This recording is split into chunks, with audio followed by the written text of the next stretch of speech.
Welcome to the Bartow Ford Real Animals Radio Show, your weekly voyage into Florida fishing. Presented by Hubbard's Marina, hosted by Captain Mike Anderson and Captain Dylan Hubbard.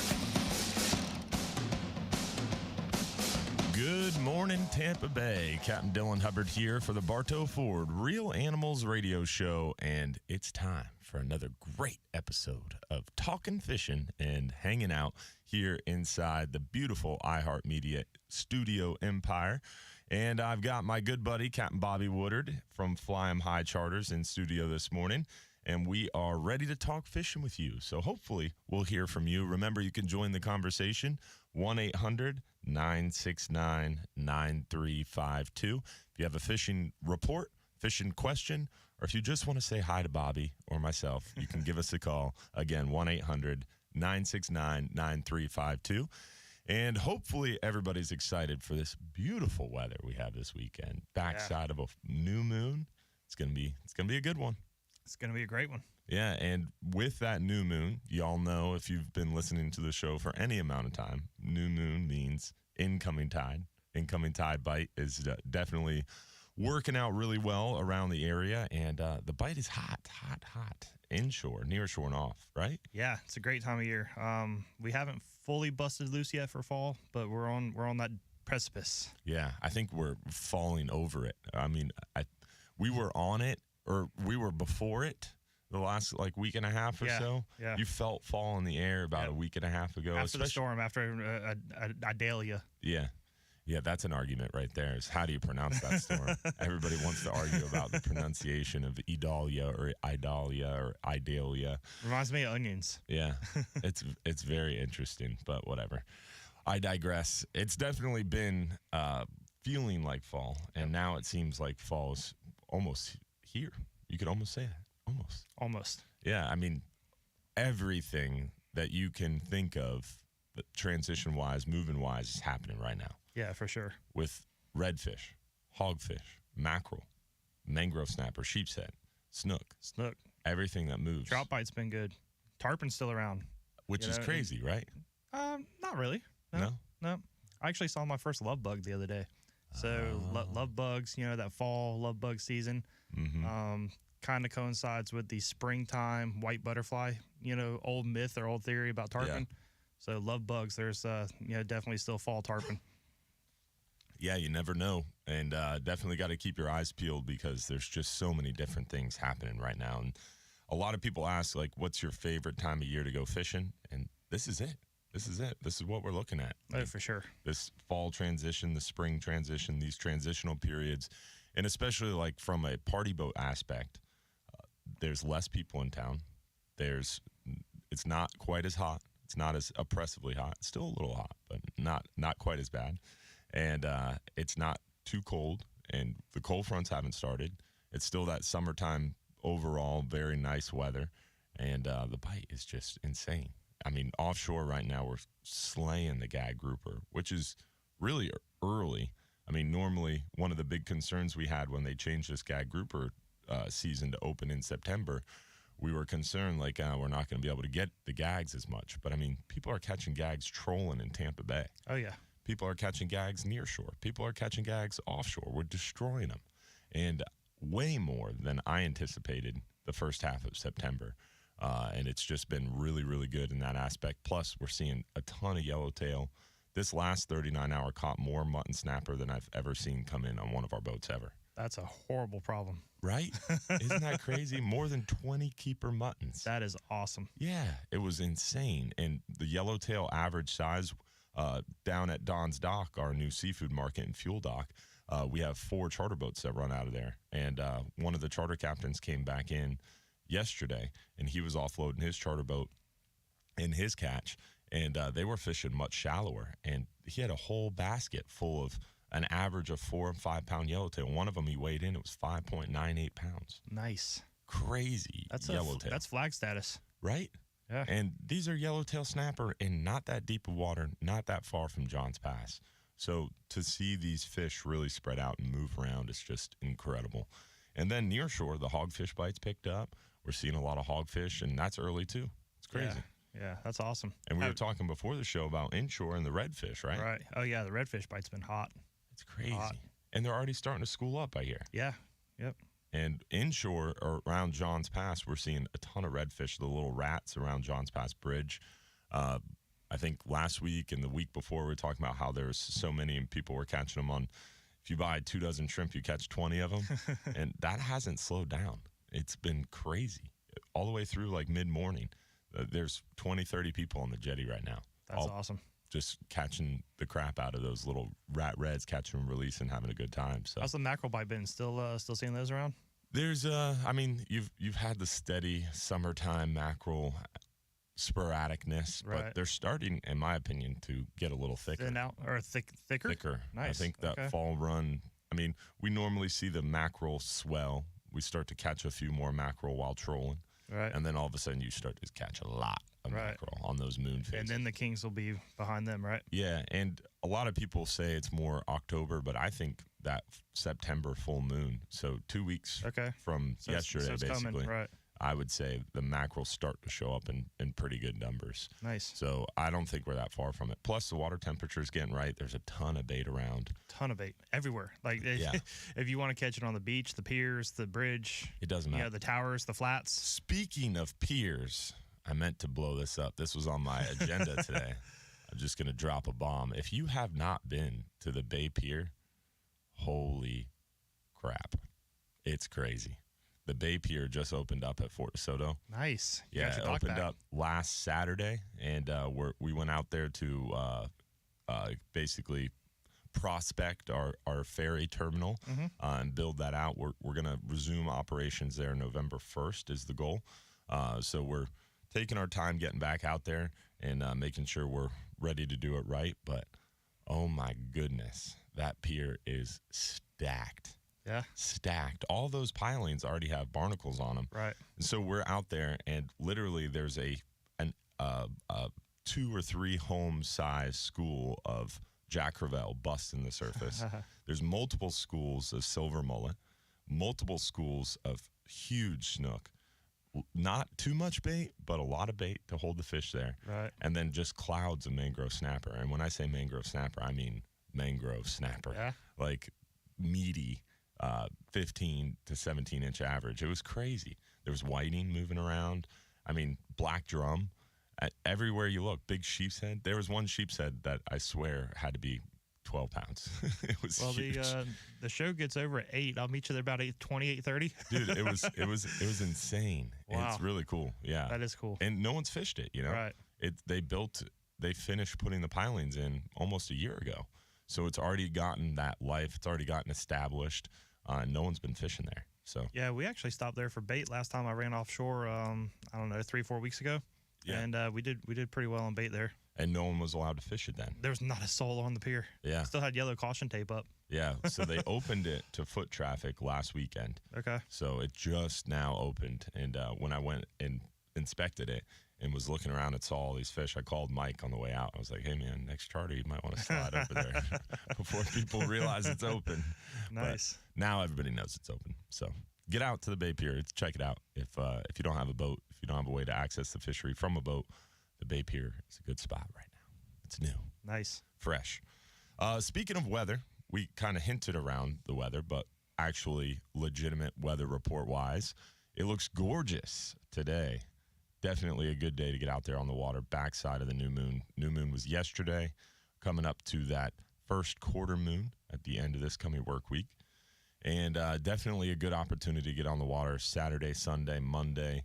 I would say your best day to fish would probably be today or tomorrow. Probably tomorrow would be the best, but today's going to be pretty darn good as well. Monday looks good weather-wise, but rain is going to start. There's a higher chance of rain Monday. And then Tuesday, we get the wind picking up. We have some really weak cold fronts kind of moving through later weekend, and they're going to stall out, and it's going to cause us some wind problems, it looks like, the second half of the work week into the coming weekend. And it might really cool down the backside of this coming weekend. So some real good temperature-wise news, but unfortunately, when it gets a little windy, it gets a little tough to get offshore. So this upcoming weekend will not be, it doesn't look at least, to be as nice as it is this weekend. So if you're a private recreational angler who wants to get out there and take advantage of those red snapper weekends, do it this weekend because it looks beautiful. Yeah, for sure. And when you mentioned that harder front, that's when that inshore bite's really going to fire off. When we get that first hard front that comes and really cools things down. Yeah, I'm excited. It'll be nice. I'm ready to get cooled down myself. No joke. I'm sure those fish are too. This weather report was brought to you by our friends over there at Reese Windows and Doors. They're celebrating 51 years as the fastest and most trusted impact window and door company in Florida. At Reese, they install most windows and doors in just 6 to 8 weeks, and now you can win them absolutely free. Just pick up the phone and text the word HAPPY to 20129 for a chance to win $15,000 in new impact windows from Reese. Remember, text the word HAPPY to 20129 for a chance to win. That's awesome. Love free stuff, right? Absolutely. If it's free, it's for me. I hear you. Yeah, so long story short, weather's looking good. Fishing's going great right now. Hopefully, we're going to hear from you this morning. Remember, if you have a fishing report, question, or you just want to say hi to Bobby or myself, give us a call, 1-800-969-9352 to join the conversation. It's definitely an exciting morning.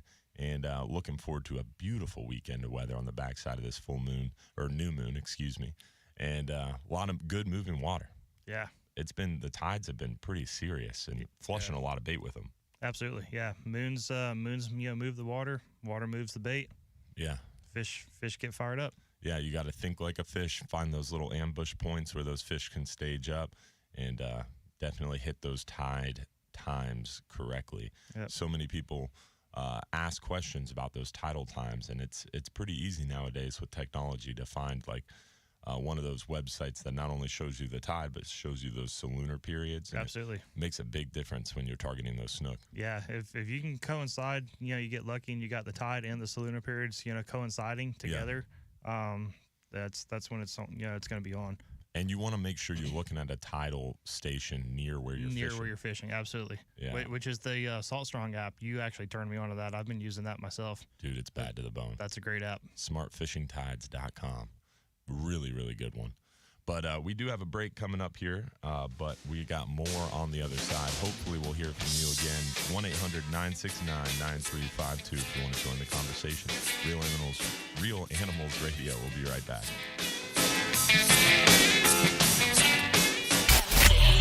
Friday and Saturday.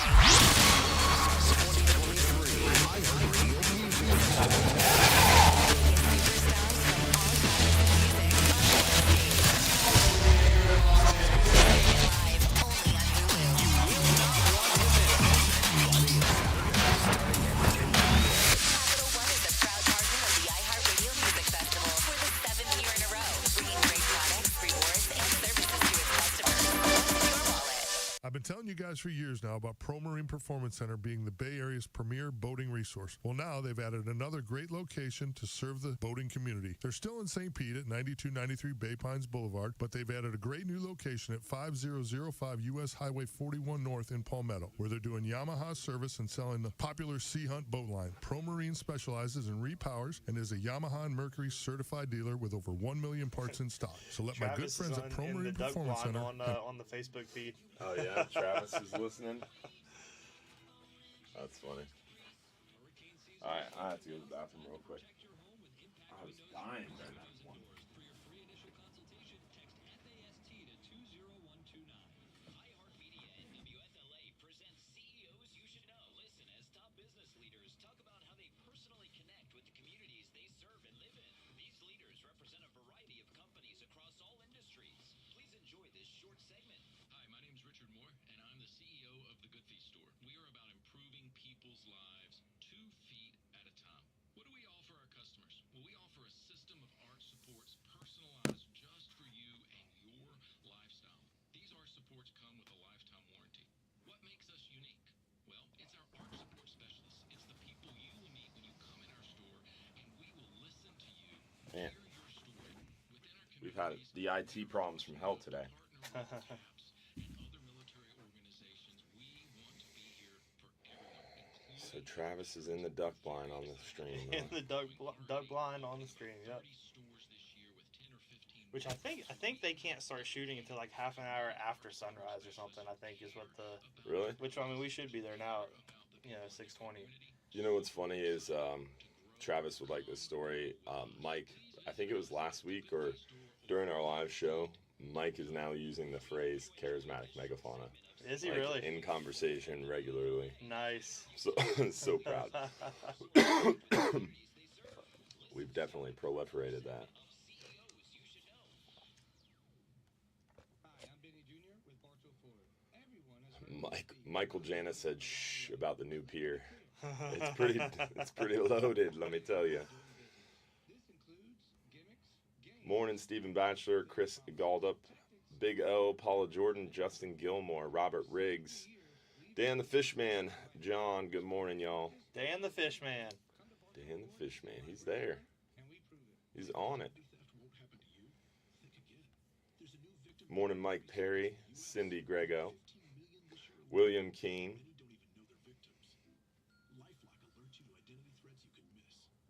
A lot of handsome in the studio this morning, Travis said. That's funny. Good morning, Michelle, Shannon, Houston, Angel, Jim Demmel, Michelle. This is Scott Trout of Cordell & Cordell. There are a lot of great dads out there. Sometimes those dads get divorced. For more than 30 years, we've represented men in divorce, confronting the pitfalls that can Big reds in the bushes, Dan the Fishman said. Oh, those high tides have been seriously high tides. They have been. set up a consultation and take So that doesn't surprise me. Buddy of mine's fishing today. His dad owns like a remodel business, and he wanted to A take re-roof business? he wanted to take his employees out, so he asked his son to come, play guide for the day. Yeah. And he's like, I don't know what to do. So I showed him a couple spots. They're over by Cockroach area, so I showed him a couple spots on the South Shore, and I was like, well, look at your tides, and fish here, here, and here, and then right about the time the tide's about to slack out, go hit those grouper and snapper. Gags on slack tide trolling? No, inshore, like just bait fishing. Oh, I got you. Because most of the time when I inshore grouper fish, I just free line a pinfish. I don't even use weight. So I try to get them on a slack tide. Now your captains, Mike Anderson and Dylan Hubbard. Sorry to disappoint y'all. Just Captain Dylan Hubbard this morning and my good friend Captain Bobby Woodard in studio talking fishing on our Saturday morning Bartow Ford Real Animals radio show. Hopefully everybody's having a good morning this morning, and hopefully we're going to hear from you. Remember, if you have a fishing report, question, or you just want to say hi, give us a call, 1-800-969-9352. We'd love to hear from you, honestly, truly. A lot of people are like, oh, I was going to call in, but no buts. Call. Let's chat. I want to hear from you. Don't be shy. Yeah, don't be shy. 1-800-969-9352. We've got Captain Mike from Big Pine Key on the line. Speaking of callers, how you doing, Captain Mike? Morning, Dylan. Morning, Bobby. How y'all doing this morning? Good, buddy. Another day in paradise, my brother. Good. Man, boy, that's where I am, is in paradise here in the Florida Keys. Southern Fishing's paradise. been fantastic. The Atlantic got churned up pretty good, even though Lee was far away from us. It got really churned up. A lot of big rollers, but we were able to get out. I had a couple groups of people who had good sea legs and good stomachs and listened to what I said about hydrating and taking care of themselves the night before. And we got into some mahi. We got some wahoo and blackfin tuna on the troll. And we actually raised marlin on the first day that they fished with me, and just couldn't get them to take the bait. I didn't have the gear to land them, but if he would have took the bait, at least we could have got some good jumps or greyhounds out of them or something. But the fishing's been really good. The bottom fishing's been good. The grouper, the snappers, the lobstering's been fantastic. It's just all around a good time in the Florida Keys. That's awesome, man. I've been hearing that the mahi bite's been pretty good, too. Yeah, we had another push of them. I thought they were starting to go away about a week or so ago, but we've had another push. We got the father of the group that was out. He had his older kids, grown-up kids out. He got a 19-pounder. Good, solid gaffer. So good fish. And then we had a few 10s and 8s and really good eating fish. So just a good haul of fish. And looking forward, I know it's early, but looking forward to coming up and fishing the CCA all-release Richard Seward tournament next weekend and pitting myself against the guys with artificial baits, and looking forward to reuniting with Rick Gross and the guy who taught me pretty much everything I know about the charter business, and just looking forward to it. I don't fish artificials, obviously. I fish out of a live well full of baits or artificial trolling, obviously, but yeah, it ought to be interesting. I'm very interested to see actually how I do. It's been a while since I've thrown artificials inshore, so I'm looking forward to it. There you go. It should be a good time for sure, and I'm really hoping Mike Mahoney gets his beard trimmed. Yeah, I'm counting on the Wasp Brothers. Right. Yeah. I'm kind of 50-50. You know, I'd like to have a shot for everybody to win that power pole, and somehow I think that power pole move is going to be given away, you know, win or lose. But if he loses, the beard gets trimmed. So maybe we get a win-win. You know, the Watts win, they still give away the move, and he gets his beard trimmed, and it's all good. Yeah. I just want to see the beard trimmed. That's all. That's what I'm here for. We're all hoping for that. And I'm looking forward to hanging out with all of the people that show up and everything, and love talking fishing and talking whatever and just having a good time. Yes, sir. It's going to be an interesting day. What day is that tournament again? Next Saturday, the 23rd. The captain's meeting's on the 22nd, I believe, at 5 o'clock.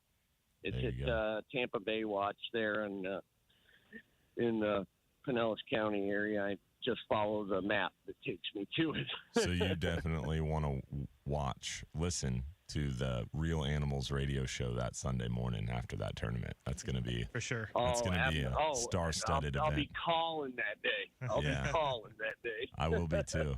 I will definitely be watching the stream though at 7 a.m. when they start the show to see if that beard got trimmed. They should do it live. If they do it live on the stream. Oh, good idea. I'm gonna float that one by him. But Captain Mike from Big Pine Key, unfortunately, we're up against the break. How would someone get a hold of you real quick? 813-434-8086, CaptainMichael47gmail.com, or just call Big Mike Anderson, 1-866-GAME-FISH, and he'll shoot you our way. God bless tight lines from the Florida Keys, guys. Have a great day. I appreciate it, brother. See you, man. Always good to hear from our friend Captain Mike from Big Pine Key. We got Ron from Ron's Tackle Box. Beautiful Ron's Tackle Box, our freshwater guru on the other side. And hopefully we're going to hear from you as well. Give us a shout, 1-800-969-9352. Even if you just want to say hello, give us a call. We'll be right back. Real Animals Radio after this. From the local Lexus dealers, WFLA News Desk. Traffic and weather. Brutal. There must be like something in here. Because I haven't had a call for anything. How sweet would that be to cut his beard on the stream? I love it. I'm gonna text Mike out. Or I'm gonna call Anderson on the way home. Be like, Bobby had a great idea. If Mahoney loses, you wait till Sunday morning. They'll probably do it at the weigh-in, though. Oh, yeah, that's true. Yeah. But even if they do it at the weigh-in, go live. Record it. Yeah, go live, yeah. Probably, maybe not live, because I know Mahoney would probably be... a few choice words. Yeah, might be a little too colorful. But, yeah, it's definitely going to be a good one. Tampa Bay Watch is awesome. The one downside is they don't have a big venue for 200 people to show up. You know? It's a beautiful property, though. Yeah, it's been years since I went up back in those waters. My sister just got married there. Oh, really? Yeah. So we were there for her wedding, and then at the end of last year, Thanksgiving of last year, we camped at Fort DeSoto Campground. Yeah. That was the first time I ever camped there. Oh yeah. Place is bad to the It bone. is. I'm sure it's better now than when I used to camp there. I've been multiple times. It's awesome, man. It was really cool. It was definitely the coolest campground I've ever been to. And my wife planned it perfectly. She got a reservation really far in advance. Yeah. We were right on that corner looking out Bunce's Pass. Oh, nice. So you could see Bunce's Pass, you could see North Beach, Fort DeSoto, and then you could see the bridge. Yeah, like we had a huge, like 200-degree view of the water. That's awesome. Yeah, it was fun. And I brought like my small stuff up to my medium stuff. So we started with the gold hooks catching pinfish.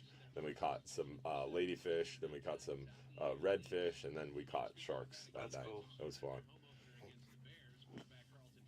Yeah, we went there. Me and some buddies went there senior year of high school, spring break. One of them had like a little pop-up, or his dad had a little pop-up camper. And you did spring break at the campground? We did spring break at Fort DeSoto. Just, Yeah, you couldn't get away with that nowadays. Doing what you do during spring break, as well as, fishing or whatever. Like, oh, it was great, man. Had a blast. Yeah, we almost burned down the whole damn place, though. We ran out of charcoal. Uh-huh. So I was like, oh, well, those dried up palm fronds, they'll burn. Yeah. So we started pulling them down. And then, dude, we had like 20-foot flames. Like, it was nuts, man. That happens. That's why you couldn't get away with that now. There is so every like 6 campground is like a campground lead. Oh yeah. And dude, you could hear a pin drop after sunset in that park. Yeah. And if you were even talking, I feel like people were looking at you. Wow. We had the fire going, and everybody it was November, so you would think that the bugs wouldn't be too bad, but we hadn't had a really good cold front yet. It was kind of warm still. And the no-see-ums were so brutal. Yeah. So as soon as the sun went down, like you could hardly be outside. But I stayed outside because we were catching like little 3.5, 4-foot sharks on spinning rods, which was a ton of fun. Yeah. So you're just sitting there with the rod on your lap, and all of a sudden it started getting pulled in the water. We made a mistake years ago. I think Ann and I had first started dating. We took both of her kids and a couple of each of them brought like 1 or 2 friends, and then her brother was with us as well. And we took the boat, and we camped over on Shell Key, and which is cool. It was a blast, whatever. And I knew the whole tidal situation, so we anchored offshore, so we'd be fine in the morning and all that stuff. What I didn't take into consideration was when we lit a fire, all of the fire ants within 100 square mile radius came up out of the ground because we had the earth now hot. Oh, wow. Because we lit a fire on the ground. Dude, we had fire ants just everywhere, man. Everywhere. Fortunately, the fire was far enough away from the tents that, they didn't come over and get in the tents too bad. Oh, my gosh. Just fire, I've never seen so many fire ants. It was like whatever that little island is with the crab migration, the little red crabs out in the Pacific or whatever, the Indo-Pacific. Have you ever seen Nat Geo, the little crabs that walk on land? It was like that, but it was fire ants. Oh my gosh! So you nuts, lit the dude. fire and they just came up out of the ground everywhere. That's crazy. Yeah. You got to read the text message Travis just sent us. The trials and tribulations of being the biggest duck rancher in Florida. Oh my Lord. Good morning, Donald. Good morning, Zach. Good morning, Richard Moore. The info on the new pier, the Bay Pier, is bad to the bone. Go check it out. Hasn't been fished in a year and a half. It's good, right?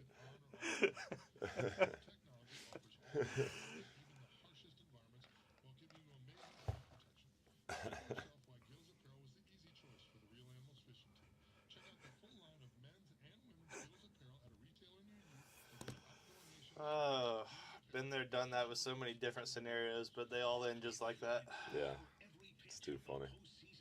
Reminds me of that review trip that you took. Yeah. Your one bad review trip. I'm so glad. You're looking good, man. Oh, thank you. Yeah, it's getting there. Yeah, been hard at it. Not as hard as you, but yes. Yeah. Yeah. You got to start small. Yeah. Build momentum.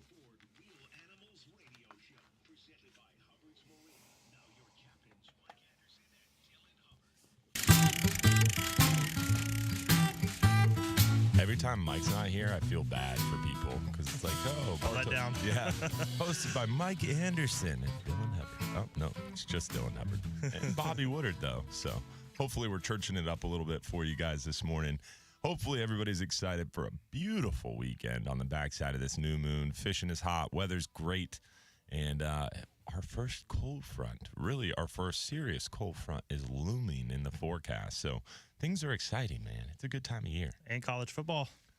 And you lost me. Oh, really? I'm not really a big sports guy, I guess. I'm a weird one in the group because most of the time you've got Mike in here. A lot of times we have John Mamola in here, who's a sports guy, and they get all carried away talking about football and stuff. I like football, like I'll watch it if it's on, but I'm not gonna like take time out of my day to sit down and watch a sports game. I mean, I love you, but I can see that coming from you at UCF. You know, I mean. Yeah. There we go. Here we go. Yeah. I did go to UCF, and the football games there were all about drinking. Yeah. That's why I like that school. That's why I chose that school. What years? UCF, I graduated in 13. Okay, so that was before their self-appointed national championship. Yes. Okay. Yeah, right before. Okay. We were getting good when I was graduating. Yeah. But again, that's cool. College football for UCF was all about the tailgate. The party, yeah. No one went to the actual game. That's why I chose UCF, really. It wasn't a school around a football team. It was interesting. It was a cool place, man. There was just so many people. It was growing so fast. It was interesting. I love my experience at UCF. Yeah, that's a great school. Where'd you go? I didn't finish, so. Yeah. Talking smack over there. All right. Ron from Ron's Tackle Box. What's going on, my brother? Let's get back to fishing. How's the freshwater bite going, Ron? Well, the fishing's pretty decent. A lot of panfish right now. Bluegill, shellcracker, really good. Nice sized ones. Some running water. We're getting some catfish in different areas here. Pretty decent. Bass fishing's kind of moderate. Nothing real exciting. But they're catching a few schooling bass. It's pretty fun. Good time. When you say bass fishing is moderate, what are you guys catching, like 8-pounders? No. We're looking at, 2-3 pound fish, which are real nice eating fish. There you go. So that's great. I want to give a little tribute myself to Michael Wilson. Yeah, man. Mookie was a good friend of mine. He's the one that hooked me up with Captain Mike years ago to get on this show. And I spoke with him every week for the last, 28 years. Amen. He was a devoted man for the fishing industry. There's no doubt about it. Real compassion for that. He went for the truth. He went for facts. No games. Just a great guy. Yeah. And definitely a big loss. Yeah. Yes. Yeah, we're let you know that. We're gonna miss him too. I know, Bobby, you knew him pretty well. Yeah. Being from the same area, basically, right? Yeah, same town. We used to do the Hooters get-togethers, back in the old Florida Sportsman days. We'd all get together and drink some beer and talk fishing. And I knew him. Real shock to me. Real shock. I know he was struggling for quite a while. He had COVID at one time, and it really messed him up pretty good. We'd have to talk a little slower about him doing reports, but he still hung in there. He just whittled away at it. Yeah. Yeah. But anyhow, he'll be missed, and I appreciate the opportunity to say something about him. Yeah. We talked about him. I think it was weeks run together, but after that news broke, we dedicated a show Captain Mike told me you guys did. Yeah, I missed that. Yeah, definitely a sad passing, and a great guy, Michael Mookie Wilson, and he did fishing reports at the Lakeland Ledger. If you happen to not know about the legendary Michael Mookie, he really put the legwork into his fishing reports, and he really drove freshwater and saltwater. Yeah, and he really drove me to provide and create a better product in my fishing report, because it's like so often we get busy and then it's time to write the report, and it's like, oh, all right, but no, you got to do the legwork. You got to put in the Michael Mookie Wilson effort. Facts and figures. Yeah, yes. Facts and figures, and calling people and getting multiple sources, not just writing it up based off what you heard around the docks. All over the state too. I mean, he'd call tackle shops over in Jupiter, Fort Pierce, get reports from over there as well. His network was impressive. Yep. Right. There's sometimes I wouldn't have a good report for him. I'd tell him, hey, I don't have anything more than what I told you. And I said, I'm not going to make something up. He said, that's why I work with you. Because he didn't want no garbage. No fluff. It was all Right. about the Like shooting it is. straight. There you go. Yeah. Every day can't be good. Hey, Ron, on those panfish, what's the hot bait? Redworms?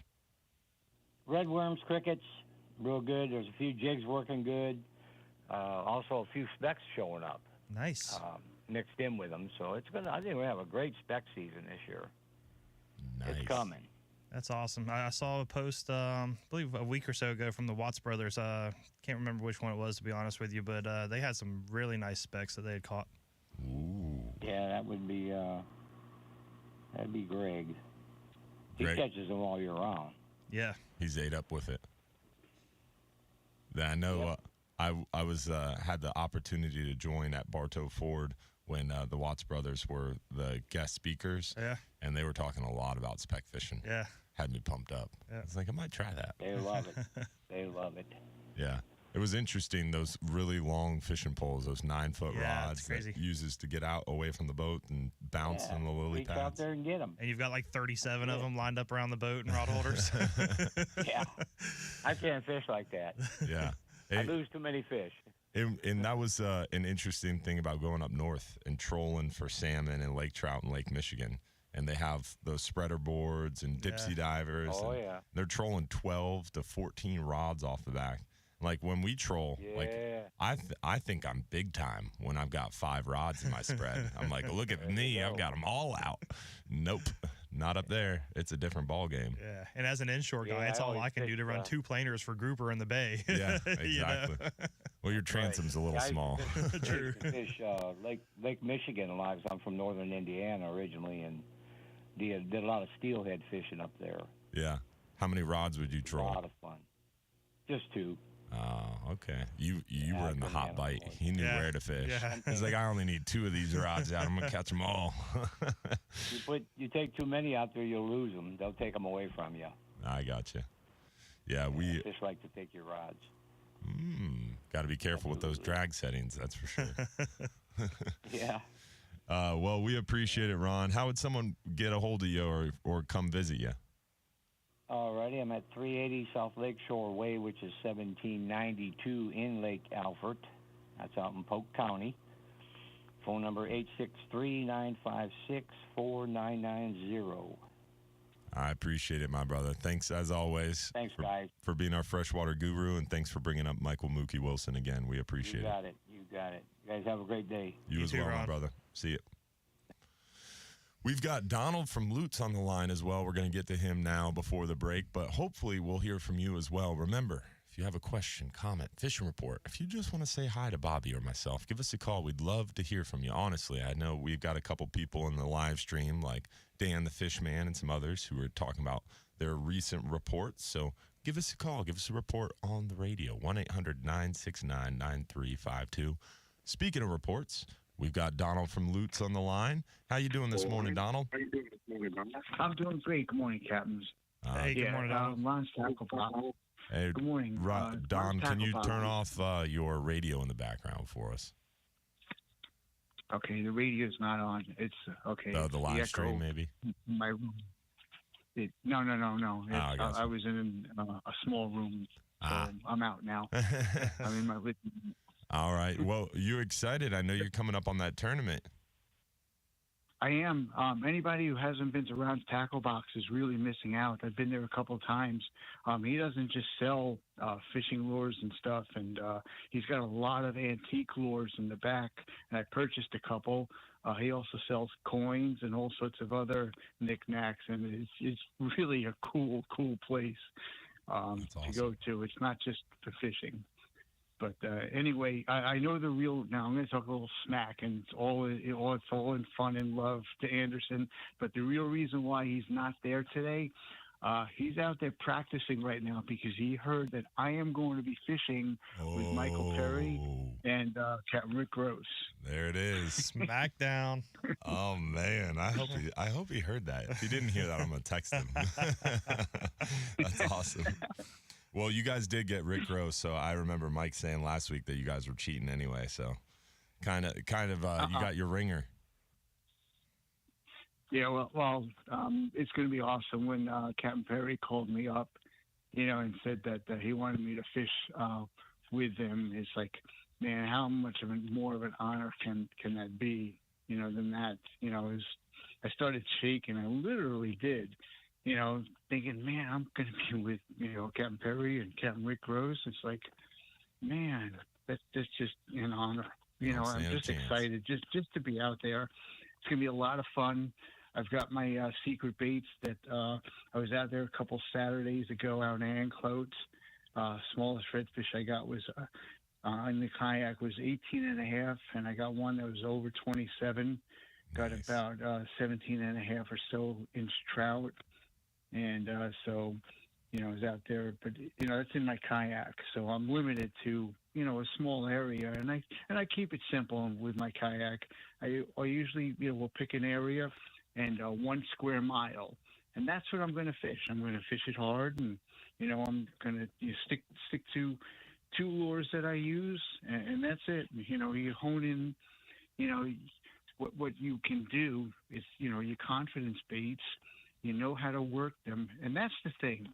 If you know how to work, it doesn't matter what the bait is in an artificial. You learn how to work it, and you know what your retrieve was. Always have a memory. Okay, what was that retrieve that I caught that big fish on? Yep. How slow was it? Was I bouncing it? Blah, blah, blah. And so, that's a tricky thing. Yeah. Remembering what you were doing. You hook the fish, and you're like, your next cast after that big fish, you're shaking, you're all excited. What was I doing? How did I hook that last one? Good exactly. Mm-hmm. And I learned that from Neil Taylor, who is a great kayak guide. But unfortunately, he's got like Lou Gehrig's disease. He's out in Texas right now. He's like in a wheelchair and stuff. But he was a great mentor, and I got to meet him and go fishing with him like 15 years ago or so, maybe longer, when I first started getting into kayak fishing. And I went out with him a couple times, and that was he's the one that said taught me how to artificial fish, because I didn't do that. And so now that's all I do. I've been doing artificials for years. And That's awesome. And I have won a couple tournaments with the artificials. We had trout tournaments and other tournaments in the kayak. It's just so much fun. Yeah, and I think you hit the nail on the head earlier when you said you got to be confident in your lures. You got to gain confidence, find something that works well, and keep hitting it. Absolutely. But Donald, unfortunately, we are up against the break, my friend. Appreciate you calling, and good luck in that tournament, my buddy. Yeah, I appreciate you guys, and hopefully I have a good report Sunday. Actually, I'm driving to Key West on Sunday, right after the tournament at 3 in the morning. I'm going down to the Keys for 3 days with my kayak, so that's going to be fun, too. All right, man. Nice. Good luck down there. We look forward to hearing from you next week in a report. And tight lines, my brother. You too, brother. You take care, guys. Stay safe out there, as always, in tight lines. See you, Donald. See you. Well, hopefully we'll hear from you as well. We've got Dan the Fish Man on the other side, and hopefully we're going to hear from you too. Give us a call for a fishing report, fishing question, or if you just want to say hi, 1-800-969-9352. Real Animals Radio. We'll be right back. Hey, anglers, the best fishing chart out of Hubbard's Marina on the. But dude, he hit the nail on the head. Like he's like, well, I had to square a mile because I'm in a kayak. Like I tell people that in a boat all the time. I'm like, quit bouncing around everywhere. I think grid off. He brought up a couple points we should talk about. The confidence in the lures, because even offshore, that's something. Yep.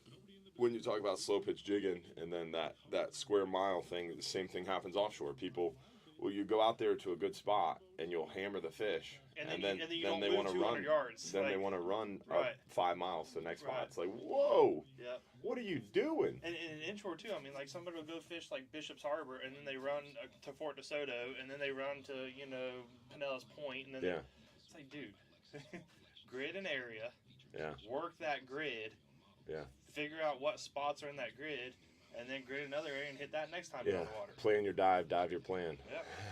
Same thing. Keep it simple. Yeah, definitely 2 things. If we run out of callers, we should hit on. But it's funny that whole pay attention to your cadence. When you're working your lure. I mean, you and I've talked about that 100 times. That's the difference between fishing or catching fish. Like being mentally aware and being focused on what you're doing. Mm-hmm.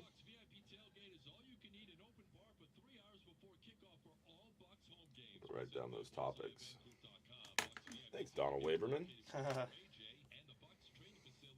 was gonna say, I've got a seminar coming up. You want to come? You want to come teach it for me? Yeah. Speaking of football and stuff, we talked about how I'm not super into sports. I'm going to the Bucs game tomorrow. Nice. I'm excited though. That's going cool. to the game is cool. Yeah. It's fun, and I enjoy watching the game. Buddy of mine who played for UCF, he was there. His junior year, I think, was the undefeated, quasi national championship. He's going to Gainesville today for the Florida-Tennessee game, and he's going to be on the sidelines because Tennessee's coach Heupel was his coach at UCF. Oh, nice. So since he was coming into town, he shot him an email and was like, hey, he's like, I got a sideline pass for you if you want it. Nice. So, that should be fun.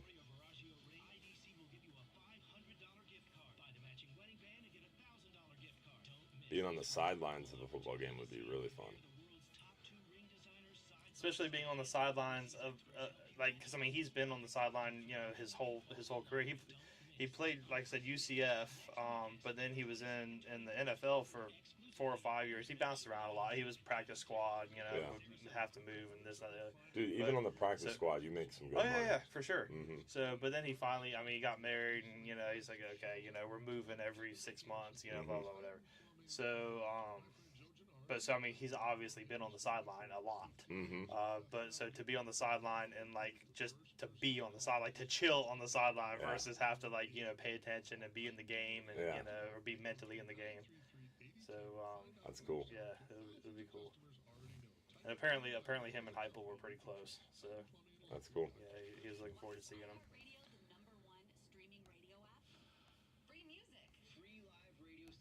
Go Bucs, that's right. Go Bucs, yep. I'm proud they won their first game. Hopefully that continues. Not many people had high hopes for them. I love college football, specifically the Gators. I'm not into pro anything. Like a lot of people. I'll watch it if I can. I typically don't have 2 hours to. College football is just so much more fast paced. And it's like watching a totally different game. The legacy, the tradition, the school spirit, it's crazy. They're not I don't have anything against the players for taking the money. I have something against society that allows the players to get paid that money. Yeah. Well, now it's in college football too. It is, but we have teachers who need it.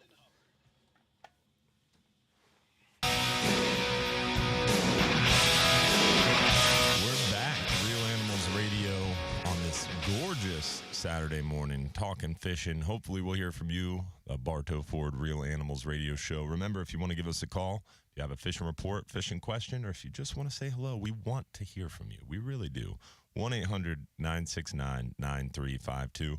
Speaking of callers, we got our good buddy Dan the Fishman. We conjured this call up. Yeah, we did. What's going on, Dan? How are you, buddy?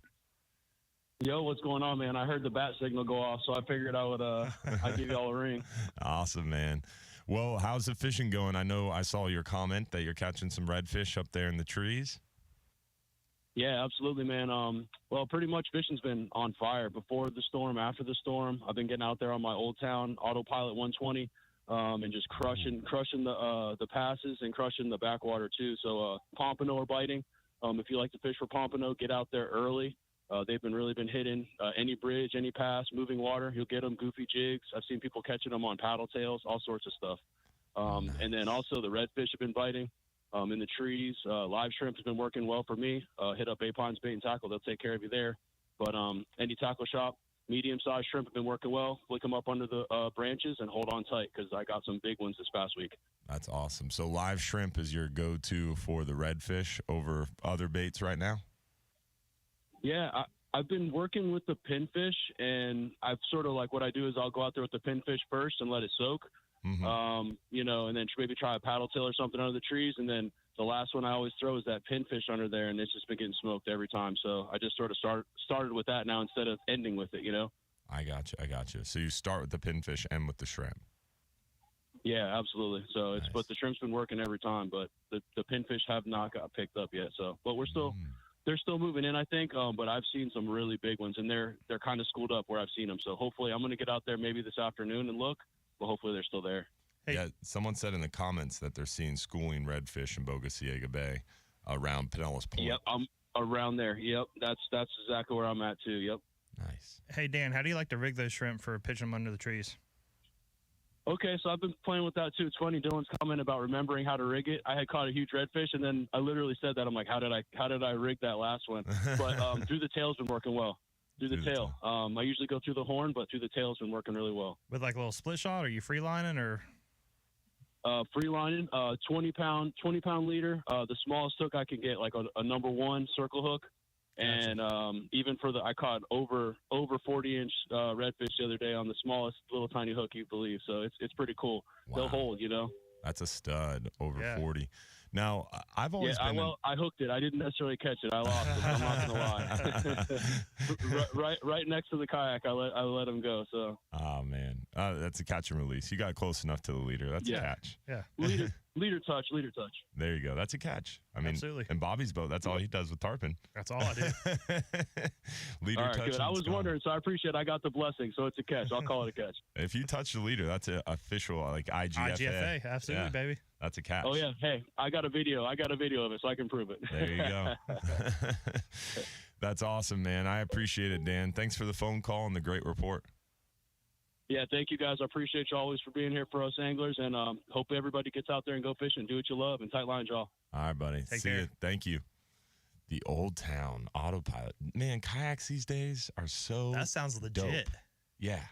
Dude, kayaks are crazy nowadays. Yeah. Have you seen the new line of kayaks? I haven't. Like the GPS trolling motors they have on the bow of these 36-foot contenders now? Right. Dude, they put those same motors on kayaks. Wow. Yeah. Like imagine a power pole move on the front of your kayak. Oh, that'd be booking. Yeah, you're getting down. Yeah. And it's crazy, the stability that they have in them. I mean, when I was younger, I was, 10, 12 years old, I got a kayak, and it was the Hobie Outback. And my big behind could stand up in it and be stable. And nowadays, they're even bigger, even more stable. And now they've got bottom machines, plotters, GPS trolling motors. It's crazy. That's awesome. Yeah, it is. That's awesome. Definitely some good fishing going around. We got Captain Jim Fogel with our Milwaukee Tool Safe Boating Tip of the Week. On the other side, we got Jack Wagon of the Week coming up and so much more. Stay tuned. Real Animals Radio. We'll be right back. The preceding program was... Dude, back in the day, I thought I was going to get into kayak fishing. Oh, yeah. So, I did, too. So I already had a boat. Hell, I think I was on, like, my third boat. But I bought a kayak as well because I was like, I can throw the kayak in the boat. I can take the boat, back into the backcountry. I can anchor the boat and then hop out in the kayak. And I can go even further. I can get back where nobody else goes. So I had all these grand plans, right? So of course I can't just go buy a kayak. I have to go buy a 14-foot Heritage Redfish. The nice super. Like of course. Even back then it was like $1,000 or whatever. You know for. So, dude, I'm pretty sure I used it twice. I did the same thing because I bought my skiff when I was like 8 or 9 years old, a Carolina skiff, 17-footer. It was nice. And I love fishing around Shell Key a lot. Okay. But that no motor zone back then, like in the inside of Shell Key when you used to be able to get back there, right? That inside, that big flat, I'd catch a lot of snook back there and have a good time. But there's a huge no motor zone, so I always wanted to fish back there. So the same thing, I was like, I'm going to get a kayak, I'm going to ride down here and put the kayak in the water, anchor the boat, and I'll fish the kayak in the no motor zone. And yeah, I did it like twice. But I did fish my kayak a lot around my house because I was blessed to live on the water. I grew up there, and right behind our neighborhood, well, we had a big grass flat there. If you're going out to the beaches on Central Avenue, if you look to the south from Central Avenue, that little tiny bridge that feeds into right before the Treasure Island Bridge, there's that big back bay area. Like if you're coming north on the intercoastal, it's just east after you go over go under the Quarry Causeway. Okay.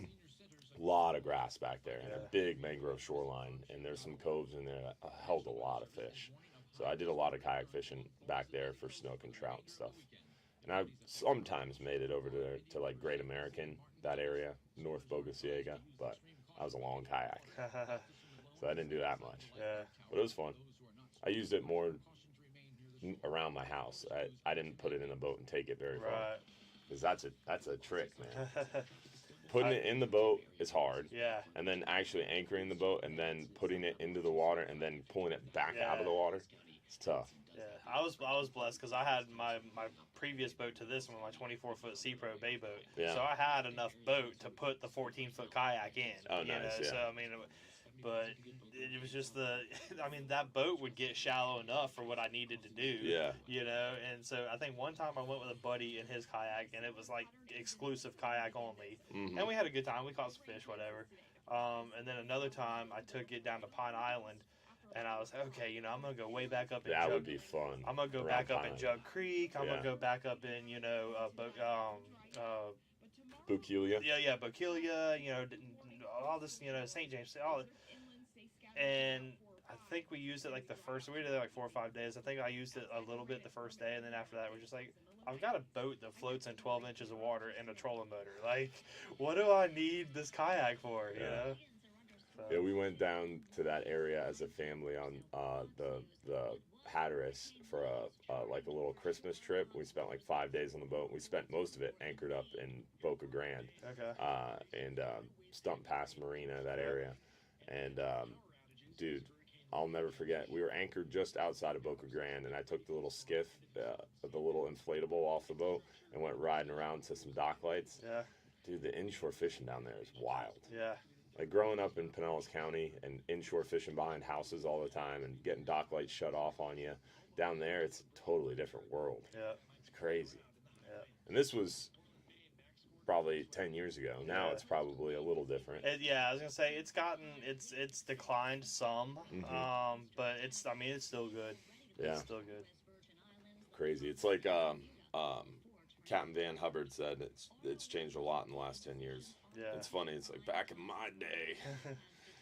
Dude, when I first started fishing down there, the Little Gasparilla shoreline, the bay side of Little Gasparilla, people would come out on their docks and like sit in lawn chairs and like have a cooler of beer, and they'd have like a little line out fishing or whatever.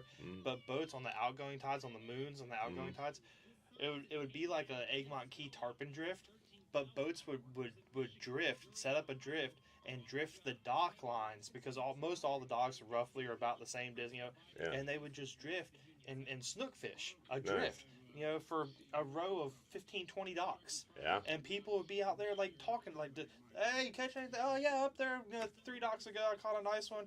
Okay, cool. Well, hey, look, there's a nice one over there, you know, and like they toss you a beer off the end of their dock or whatever.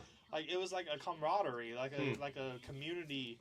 Not in Pinellas County. If you get caught fishing behind someone's house, you're in trouble. Oh, yeah. I mean, dude, I used to fish Pass-a-Grille at night a lot. And I would have people come out stomping on their docks or water hose or this Pass-a-Grille is my favorite. Yeah. Pass-a-Grille, Blinds Pass. I lived in Blinds Pass fishing dock lights at night. Yeah. Remember the old Budweiser house in Pass-a-Grille? Like, if you go, what's that little restaurant right by the bridge? Yeah, the Wharf. The Wharf. If you go under that bridge, like that first or second in on the left, that old white big compound. Killer dock light. Yes. Because all that water got constricted from that bay, moving to that other. Yeah, because you had it went under and you had that bay to the right, and then straight ahead you had that little kind of dead end where the Don Cesar dock is. Yeah. And all that water would come, and the bridge was right there. Yeah, that was a fire spot. And I like that one house just south of the bayway on that east side of that finger. It was like the second dock. They had 2 or 3 big lights there. The bayway's the big bridge? Yeah. Yeah, right on that face. Oof. And the one right on that point, too. Yeah. Because I would always launch at O'Neill's and make the run over. Yeah. Right there on that point before you turn to come up in. That was always good. Cause that whole corner, really. You had flow coming either way. And you had that grass flat right there. Yep.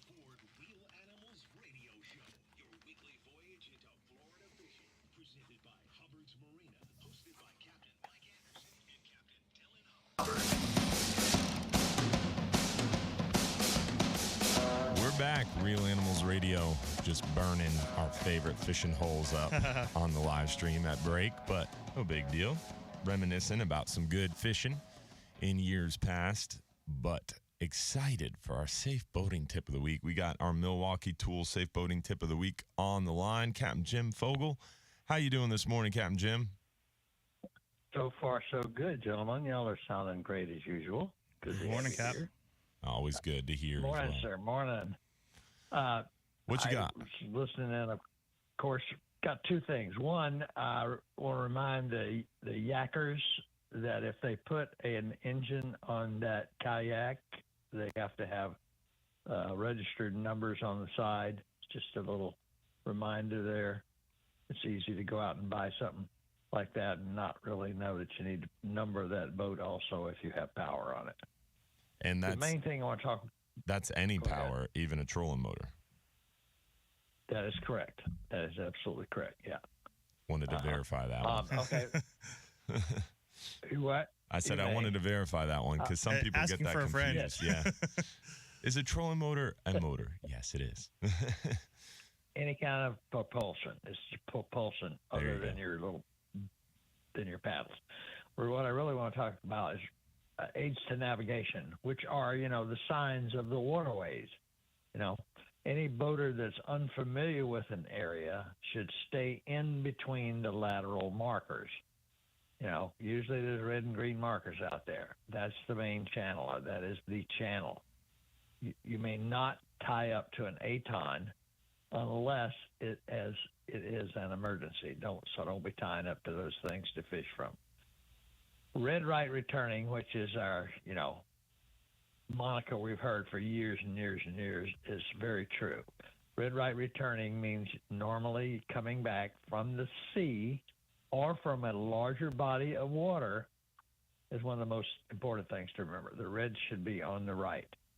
A green can or a square or a buoy will have odd numbers on it.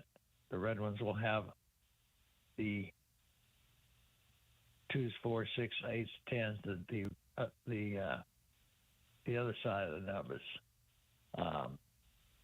Larger buoys may also have bells, horns, and other sound-producing devices. Here's something, especially for sailboats, all vessels less than 20 meters and sailing vessels are required to stay on the right side of the channel. The right side of the channel where those even numbers are. Okay? You may not impede the passage of larger vessels. Very important. Just because you're a sailboat, just because you got a 6-foot draft, doesn't mean you can bogart the middle of the channel. So stay on the right side of the channel if it is all possible. If it's not possible, then you may have to move over into the center of the channel. But keep those red even markers on the right side of the channel and the green ones on the left. Now, you want to also pay attention to the fact that sometimes there may not be a red and a green, red and a green, or green and red. There may just be a line of several reds or several greens, but just follow the same general rule. If you're coming in from a larger body of water and the reds are under, you've got red markers, then you keep them to your right. If there's a bunch of green ones out there and you're coming in, keep those to your left. if you get into a case where there's really, really bad weather, I recommend that you get out of the channel if you can. I mean, some of Dylan's boats won't get out of the channel because the draft is too deep. But if you're a normal boater that's returning or going, and the weather gets really gnarly, then you want to get out of the channel and let the big boats have them. Also, one other hot tip is the safe water markers. Safe water markers mean exactly what it says. That water is safe around either side of the mark. The safe water mark is normally the first mark you're going to come onto after you're coming in from the Gulf or a larger body of water. And a lot of times, if you can read it and there hadn't been too many birds on top of it for a while, it'll be red and white going either side of that marker. But that'll be the first marker that's coming in. Like if you're coming into Ship Channel, it would have a T, or for Tampa, if you're coming in Johns Pass, it would have a JP on it. Those are just little reminders of where you might be when you're heading back in. It'll be the first marker that you come on. Yes, sir. One more thing, numbers for marks usually start at the sea. So in other words, at the end of our Ship Channel going out into the Gulf, that's where you're going to find markers 1 and 2. So as you get in close to the if you're coming in that way past Egmont and you're going into the bridge, that's where you're going to find your higher marks. So when you're looking on a chart or something like that, that'll help you find your way around. Also, most of our chart plotters, of course, if they don't have a number on them, you can usually put the cursor on them and it'll light up and tell you what the number is. So if you'll stay in between those markers, especially if you're a new boater, you'll stay out of trouble. And hopefully stay off the ground. Those are great tips, Captain Jim. I'd like to add for the new boaters, just real quick. You mentioned it a couple times, but red on right on return means the red marker on your right, not your boat on the right of the red marker. and I'm not joking. I've heard many people mention that they think that's what that means. No, good point. Excellent point. Excellent point. One other quick thing is, if you're in the intercoastal waterway, and how do you tell when you're in the intercoastal waterway? Well, you're going to have either a little gold square in the middle of the greens, or you're going to have a little gold triangle in the middle of the reds. That's how you'll know you're in the intercoastal waterway. And the red markers are on the land side, the land side. If you think about it, coming down from the north, coming around the tip of Florida, going back up, the red markers in the intercoastal waterway are going to generally be on the right-hand side. Not every single time, but great majority of the time, that's where they're going to be. Yes, sir. All right, guys. Appreciate the time. Looking forward to next weekend, like a lot of other guys. And so for the Coast Guard Auxiliary in St. Pete, Jim Fogle, be safe out there. See you, Captain Jim. We appreciate it, buddy. Thanks, Good Cap. luck in the tournament. And that safe boating tip of the week was brought to you by our good friends at Milwaukee Tool. Go to milwaukeetool.com to see all the great products they have and find out why they're an easy choice for the Real Animals fishing team.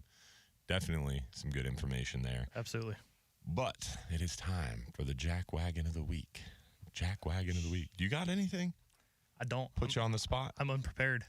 Nice. I like that. I like that about you. No, normally you help us out with Guilty. it. Normally you help us out with the Jack Wagon of the Week, but I do have my own. So I got a notification that Wave 3 data was ready from NOAA's National Marine Fisheries Service Southeast Regional Office. Wave 3 data was posted to their website in the last couple days. And for those of you wondering what the heck I'm talking about, what that means is Wave 3, the Marine Recreational Information Program, MRIP, works on 2-month waves. So the year is broken down into 6 waves. You have January, February, March, April, May, June. And the 3rd wave just came in. So 6 months of data have been collected so far, recording all recreational and commercial catch. And vermilion snapper, lane snapper, mutton snapper, and midwater snapper are all potentially going to be closed before the end of the year because quotas are showing that landings are so high in the first 6 months that most likely, especially lane snapper, seems very probable we could have a closure. So essentially how federal law works is when a fishery is overfished 1 year, they have to then, a lot of accountability measures or AMs work like this. When it's overfished one time or exceeds the quota one time, then the following year the agency has to project landings. And so if the landings are projected to meet or exceed the quota, they have to close the fishery early. And that comes as like an emergency closure just out of the blue. You get an email and say, hey, this species is closing next week. So there's 4 potential closures that could be monitored and closed without much notice. Again, lane snapper, mutton snapper, vermilion snapper, and midwater snapper. So super great news on that front. Wow. Yeah. So I don't know who you want to call a jackwagon of the week on that one. I think a lot of it has to do with better fishing, right? We're seeing more lane snapper and a bigger average size, so we're catching more of them. That's what I'm saying. I mean, you know, myself, the last couple of times I've been offshore, and all the reports I get from my buddies, the lanes have just been ridiculous. Yeah, and vermilion snapper, we're catching bigger vermilion snapper, more of them. Midwater snapper, you have more people fishing out deep, so you're seeing more queen snapper, more silk snapper. The wenchmen are being caught like crazy. So midwater snapper, that makes sense too. And then mutton snapper, I just said, we're having the biggest catches of mutton snapper I've ever seen. Right. So the fact that these fisheries they're insinuating or proposing we're catching too many too fast kind of makes sense in a sense. But it's frustrating to me that we're closing these fisheries based on surveys where we could have been in a census-based data collection system for our charter boats and head boats and really had some really good, solid, hard data. And spitting mad that these potential closures might happen based on data they claim is flawed data. But they themselves are the ones who shot down. We're against the actual data collection. And vehemently opposed increasing a better data collection system. Right. So, all right. So on one hand, I hate the fact that we're going to try to get better data more timely in a better fashion that's validated, that can be inputted into our stock assessment and really help us answer these questions that we have. I oppose that completely. But then on the flip side, I'm going to be really mad when you close a fishery based on this other data that projected data. Yeah. It's like, come on, guys. Right. If you're going to be upset about fisheries closing and you want to claim that we have bad data, then how can you, on the other hand, try to prevent data collection improvements? Right. Makes no sense. This is the proverbial double-edged sword. Like it sucks that potential closures are coming. Yeah. But trying to look at glass half full, it's good that they're potentially coming because the fishery is so good that so many people are catching them. Yeah. You know, I mean, it's a silver lining. Right. You know, that's the difference between looking at the glass half full and half empty. Right. The positive light. But definitely some more on the other side on that. We got some interesting stuff to talk about the second half of this show. Hopefully we're going to hear from you as well. 1-800-969-9352 if you want to join the conversation. Real Animals Radio. We'll be right back.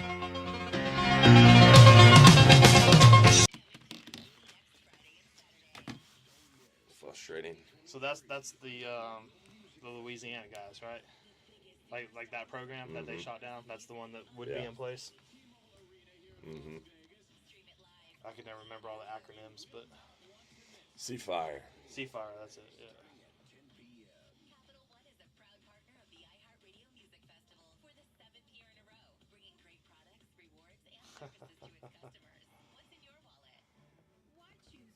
Lee, what's up, buddy?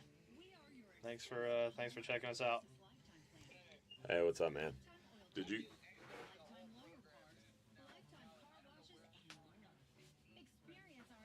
That's weird. And it looks right now. Nice. That's good to hear.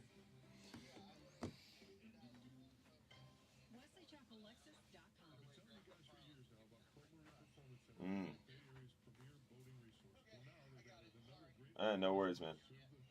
Well, I'm glad it worked out. Is the fuel delivery there yet? All right, he should be there soon, hopefully. And if we need room, the Flying Hub 2 needs fuel, so Richie should be there to fuel any minute. All right, so once he fuels, we should have plenty of room for everything I ordered. All right, man, see it. Oh, beautiful.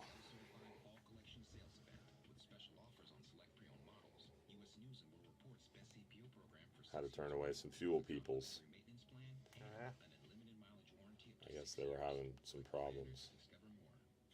For Don's? Mm-hmm. View U.S. News Best Cars at cars.usnews.com. Warranty valid 2 years after expiration of remaining time mileage of 4-year 50,000-mile new vehicle basic But warranty. he figured it out. Good. Love when a problem gets fixed before we have to call on the big guns. There is a better way to get accurate data. Unfortunately, some of our charter industry vehemently opposed it and sued over it. Super wise. And it's still in effect on the East Coast, right? Yeah, but the East Coast, the East Coast program sucks because they don't have any data validation. So, like, if you want to report your data, like, everybody's like, well, we could have an app. That's fine. If we could have an app tomorrow and everybody could be reporting to that app, but it means nothing unless it's mandatory. And then if it's mandatory, everybody has to report to the app every day. Self-reported data has an inherent bias. So you can't plug that into a third-party peer-reviewed assessment because the third-party peer reviewers are going to flag that data as unvalidated data and can't be inputted into the stock assessment model. It has to be validated. And in order to be validated and meet those third-party peer review standards, you have to have some subset of that data validated, whether that's with electronic monitoring of your vessel, whether that's boots on the ground, whether that's some kind of data logger. But no one wants a vessel monitoring system. That's what they sued over. Right. There's no other way to really do it financially feasibly because in order to have enough boots on the ground of people to come and survey a subset of that population. Like the Seafire program was $19 million and it ran out of funding after a year and a half. Oh, wow. $19 million. And they only hired a handful of people because we had vessel monitoring systems electronically monitoring our vessels, and we had to pay for that monthly service, which wasn't that bad. So and that's 1,287 charter boats and party boats in the Gulf. It was a $19 million program. So if you scale that from the 1,287 charter boats and party boats in the Gulf to, all right, we're going to do this for all recreational anglers in the Gulf. Now you're going from 1,200 to 1 million, 2 million, 3 million, 10 million, who knows? Because no one can tell you how many recreational fishermen are in the Gulf. Nobody knows. Exactly. So which is right there an inherent problem. But how do you scale that cost, right? Right. That cost would be exorbitant. And to actually get some subset of that population actually validated with boots on the ground, some law enforcement officer waiting on the dock saying, Bobby, you reported that you caught 10 red snapper. I'm looking in your fish box. You've only got 8. Or you've only got 12, or you've got 12. Right. You're still in your limits, but your report was right, wrong. Right. And they have to be able to have that validation so that way they can look at the data set and say, all right, there's this percentage of over or underestimation.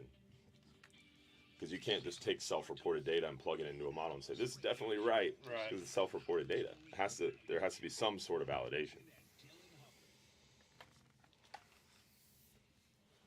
Solving the world's problems, one commercial break at a time. The Bartow Ford Real Animals Radio Show. We're back talking fishing this morning and looking forward to a great weekend on the water. Beautiful weather, killer fishing.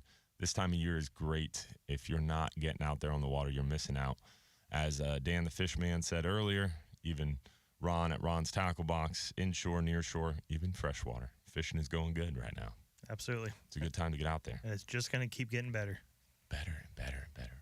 Donald brought up a good conversation earlier about having confidence in your baits. Yeah. My good friend Nick Haddad from Return 'em Right is going to be on our live stream show tomorrow night. We do that every Sunday night at 7:30 p.m. We give away over $1,500 in free stuff and stream that live to our Hubbard's Marina Facebook, our Real Animals Facebook, and our Hubbard's Marina YouTube channel, and more as well. But long story short, Nick Haddad is going to be my guest tomorrow talking about fishing, and he sent me a photo of what had to be like close to a 20-pound mutton snapper that he had just caught on this lure, this octopus lure. And he had caught probably a 40-plus pound gag I think it was like 46-pound gag on the same lure. And then he had also caught like a 30-pound Goliath grouper inshore on this lure. So he is that'll build confidence. Right? But he has so much confidence in this lure. Yeah. It doesn't matter where he is, whether he's inshore, near shore, or offshore. He's going to throw this lure, and he's going to catch a fish with it. Nice. Is the lure that good, or is it his confidence level in that lure? So I truly believe it's a combination of both. I think so too. Because it has to look realistic. It has to swim realistic. It has, I mean, yeah. With that said, I have caught fish on a bare hook. I've caught fish on a shoestring. I mean, so it just depends. Okay. And our good friend John Sasser in John's Pass, who he's a fixture in John's Pass. He's there more than I am, which is saying something. And he fishes all the time artificial baits, primarily only artificial baits. And he's been catching the trout like crazy on bare hooks. Yeah. It's the trout bite's been that good. Yeah. But that's a rarity. I mean, they have to be just dialed in, just chewing the bottom out of the boat for that to happen. So you look at percentages. The majority of the time, the lure has to at least entice the strike. Yeah. But with that said, you can have the best lure in the world, in my opinion, and if you don't fish it right, then it's not going to do what it's designed to do. There's certain lures that need to be, bounced off the bottom. There's certain lures that need to be, real twitch, real, so it just depends. Depends on, depth and clarity and target species and just all kinds, which is why you need to experiment. Yeah. When you're out on the water, experiment with those different retrieve cadences, with the heavier jig head, the lighter jig head, the weedless worm hook, change how you rig it, change how you fish it, and pay attention to what works and what doesn't. And I think the key there is the willingness to experiment, and then the paying attention, being focused mentally. You and I've talked about this numerous times, on air, off air. It just depends on what your goal is. If your goal is to just go fish and just check out from the world and just use live bait or dead bait, or even artificial. I mean, if you just want to make a million casts and you're not thinking about work, you're not thinking about wife and kids, you're not thinking about bills, you're just enjoying nature. You don't care if you get cool, awesome, more power to you. I can't do that. So, with that said, if your goal is to catch fish, to maximum yield, maximum results, then you got to be tuned in. I mean, you got to be focused on what you're doing. At that point, you're not just tossing a bait in the water. You're fishing. You're paying attention to what's working, what's not, changing it up, and I teach in my seminars all the time. Those are the great, especially for new anglers, those are the great times to keep a log. Because there is so many things. It's hard to, at this point, you and I mean, we've grown up doing it. Logs or just quick little notes in your phone, whatever. And now the Salt Strong smart fishing, I think it's the community too. They made a data logger where you can upload photos. So if you've never done a log and you want to do a log, you can just upload all your fishing photos, and it takes the metadata and creates you a fish log. Awesome. I'm a member, but I've not seen that. Yeah, dude. You can upload all your photos over the last 10 years, and it will tell you what the weather was doing, what the tide was doing, and where you caught the fish. So it does it for you. Yeah. That's perfect. Yeah. Yeah, it's crazy, man. That's awesome. Salt Strong is always coming up with stuff. I'm like, whoa. But having that confidence in that bait, but there's a process to gain the confidence in that bait, and that's what we just talked about. That's what we just described. Putting in the work, paying attention, and then Donald mentioned earlier as well, just something I'd like to touch on. He said we're running out of time, but that's the next. Can we hit that on the next segment? Yeah. Okay. Yeah. All right. Work in an area. Yes. Yeah, that was definitely another good topic that Donald brought up. We're going to get to this morning. Hopefully, we're going to hear from you too. 1-800-969-9352. Give us a call. Real Animals Radio. We'll be right back. From the local Lexus dealers, WFLA News Desk. Yeah, it's hard in that seat because you don't know when the brakes are. I've got the clock I've been above your head. trying to make sense of this up here, but yeah, that one's really hard to understand. I still don't understand that one.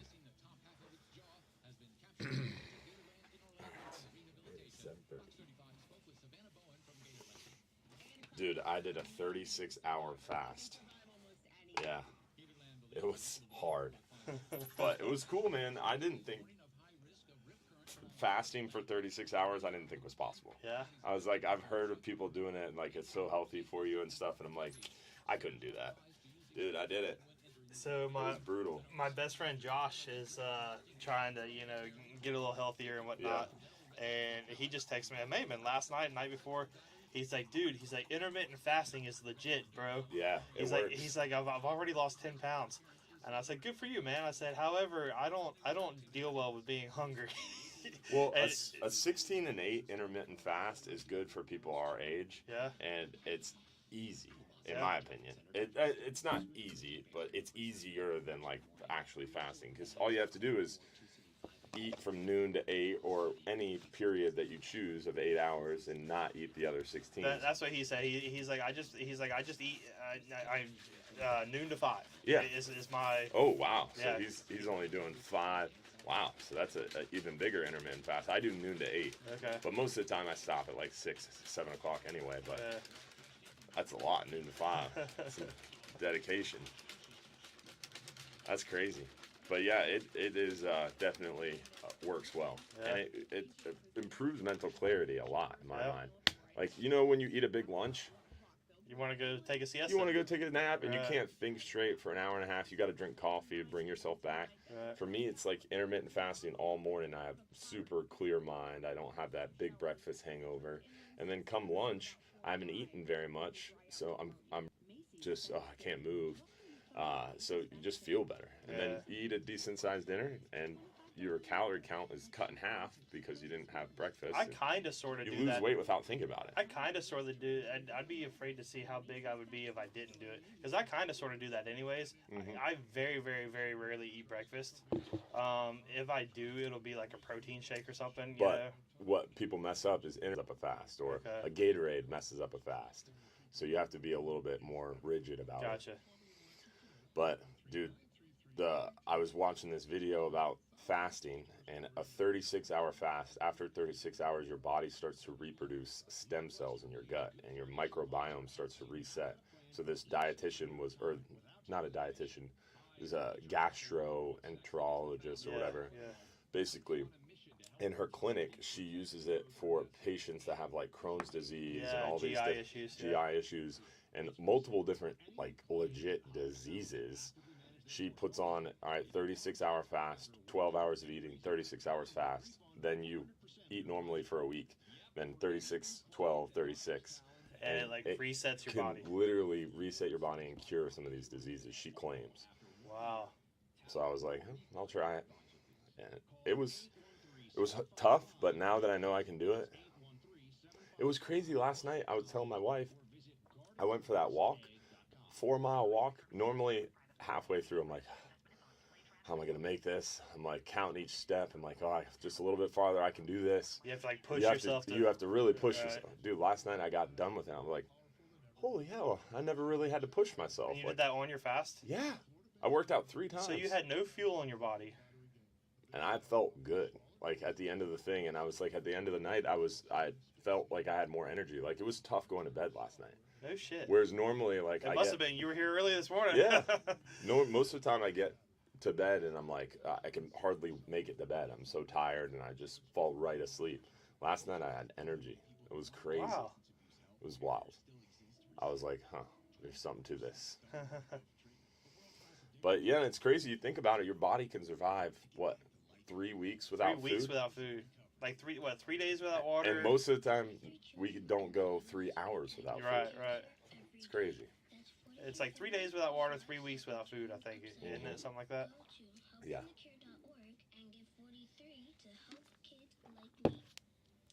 Yeah. Pretty wild. That is nuts. The biggest thing is like you go 3 hours and then you feel like you're so hungry you have to eat, and people are like, I gotta eat, I'm so hungry. And that was the thing about fasting that lured me is that guy Jocko Willink, podcast I listened to. He fasts a lot, and that's what he talks about is it teaches you discipline and teaches you that mental fortitude of you're not really hungry, it's just your mind's tricking you, your body's tricking you, and literally your gut needs sugar and your brain needs sugar, and you get into these bad habits of your body's craving sugar because your microbiome's messed up. And so it's really just an issue with your body's chemical composition. So fasting forces that reset. Okay. It's pretty I'll interesting. have to look into that. Yeah. I don't follow him, I'm sure, as much as you do, but I like that Jocko guy. I also like that. What the heck is his name? He's the black guy. He also former David Navy Goggins. SEAL. Yes, that guy. That dude's wild. That I don't dude- like David Goggins. No, I like David Goggins, but he's a whole different level. Yeah, he makes me feel bad about myself. Yeah. You know, he's like, just get your ass off the couch and go do it. Yeah. I'm like, oh, well, okay. I mean, if you say so. Yeah, and that's how Jocko Willing's thing is. It's like, you want more mental discipline, then get more mental discipline. You want to wake up earlier? Wake up earlier. It's really interesting.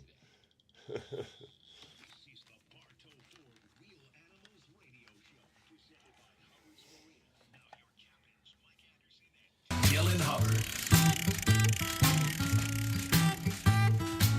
We're back. Real Animals Radio Show. We want to give a shout out to our friends over there at Affordable Roofing Systems. If you need a shingle, metal, tile, or flat roof, give our friends a shout at Affordable Roofing Systems. They're your safest choice for repairs or replacements with over 3 decades of roofing experience. Let Affordable Roofing Systems guide you through this important process. They're defined by their integrity, respect, and honesty, and they have a personalized and professional approach to doing business. Call 888-397-ROOF for your free estimate today, or visit them online at affordableroofingflorida.com. Really good people over there. Yeah, you just had a re-roof with them, correct? Full re-roof. Nice. Going through final inspection this week, and she's looking pretty. Nice. Yeah, I got a nice new roof, and you worked with them on your roof down in Boca Grande, right? I did, yeah. After Ian, we had some issues and called in. Unfortunately, they were not service that area, but he gave me some great tips, and we actually ended up DIYing our roof. DIY. That's based upon some tips from those folks. Captain Bobby, always hard at it. DIY roofing. That's pretty epic. Yeah, it was a task, but very Captain happy to have Bob it done. the Builder. Very happy to have it done. That's awesome, man. That's cool. So they walked you through some tips, and I know Capt Mike got his re-roof done by Affordable Roofing Systems too. So everybody involved in Real Animals has a re-roof in some sort of fashion from Affordable Roofing Systems. Really good people for sure. Absolutely. Great work, great team.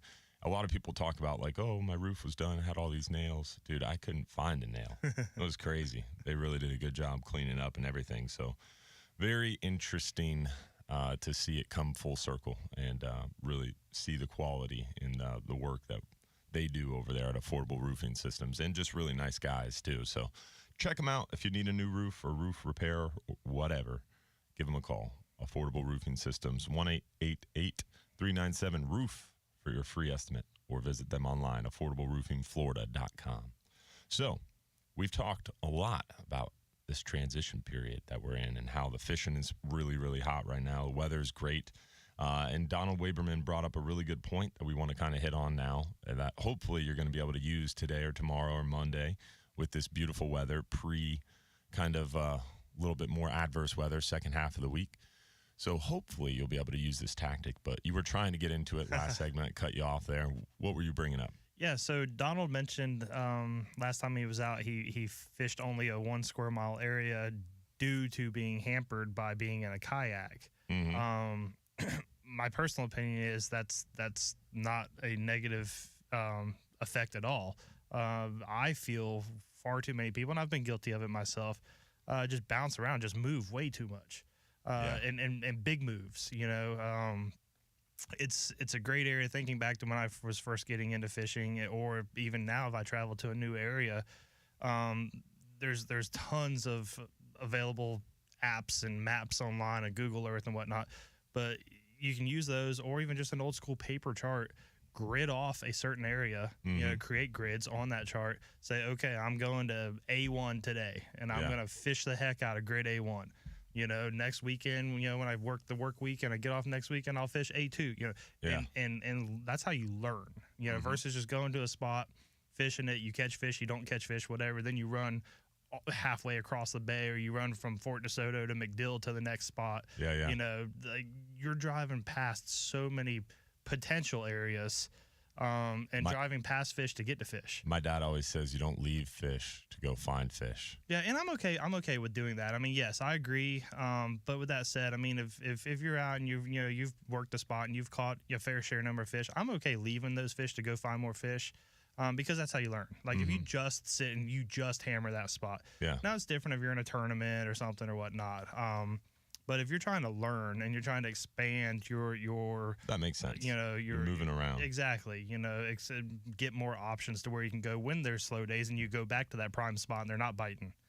Or you hit it on the tide, a little bit wrong or whatnot. Yeah.